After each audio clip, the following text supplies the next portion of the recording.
আসসালামু আলাইকুম, সবাই কেমন আছেন? আমি সোনিয়া প্রিন্স চলে এসেছি নতুন একটি ভিডিও নিয়ে। আজকে আপনাদের সাথে শেয়ার করব ঘরে আপনারা কিভাবে দোকানের মতো রসগোল্লা বানাতে পারেন সেই পদ্ধতিটা। প্রথমে আমি ছানা কেটে নিয়েছি। যারা ছানা কাটতে পারেননি তারা আমার অন্য ভিডিওতে ছানা কাটার প্রসেসিংটা দেখে নেবেন।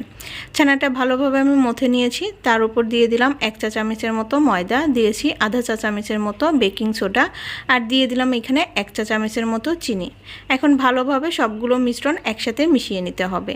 কোনোভাবে চিনির দলা থাকা যাবে না, সেভাবে হালকা করে মথে নিতে হবে। বেশি ভারীভাবে বা বেশি চাপ দিয়ে মথে নিলে দানাটা ফেটে যাবে আর এইখানে ছানাটাও ভালো থাকবে না। সেই জন্য খুবই আলতোভাবে এটাকে মথে নিতে হবে।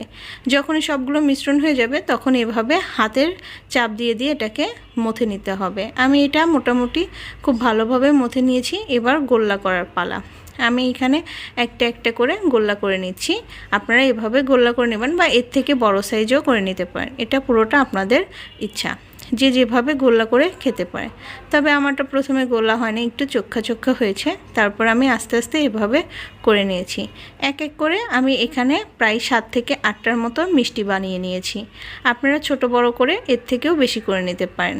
আর এটা যেহেতু আমার ফার্স্ট টাইম, সেই জন্য আমি অল্প করে ছানা দিয়ে মিষ্টিগুলো বানিয়ে নিচ্ছি। আমি এখানে সবগুলো মিষ্টি বানিয়ে নিয়েছি। এবার যেতে হবে পরবর্তী ধাপে মিষ্টি শিরা তৈরি করতে হবে। অনেকে আগে করে নেয়, কিন্তু আমি এই মিষ্টি বানানোর পরে শিরাটা তৈরি করে নিচ্ছি। এখানে দিয়ে দিয়েছি একটা কড়াই, দিয়ে দিলাম 1 কাপের মতো এখানে চিনির ডাবল দিতে হবে পানি। আমি এখানে 2 কাপের মতো পানি দিয়েছি। আর যারা বেশি মিষ্টি পছন্দ করেন তারা চাইলে 1.5 কাপের মতো পানি দিতে পারেন। আমি মিষ্টিটা একটু হালকা রাখতে চেয়েছি, সেই জন্য এখানে 2 কাপ পানি দিয়েছি। দিয়ে দিলাম একটা এলাচ। চাইলে আপনারা এলাচের গুঁড়াটাও দিয়ে দিতে পারেন ছানার মধ্যে, সেটার ফ্লেভারটা আর একটু ভালো আসবে। ভালোভাবে এখন নেড়েচেড়ে এটাকে শিরা তৈরি করে নিতে হবে।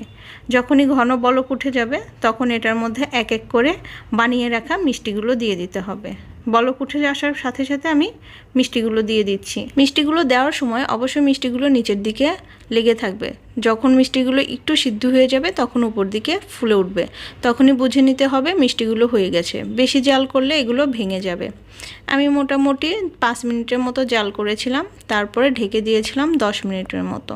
তখন অবশ্যই চুলার আঁচটা একেবারে লো রাখতে হবে। দেখেন এক এক করে মিষ্টিগুলো ফুলে উপরের দিকে চলে এসেছে। মিষ্টিগুলো রেডি হয়ে গেছে। কেমন হয়েছে অবশ্যই কমেন্টসে জানাবেন। আল্লাহ হাফেজ।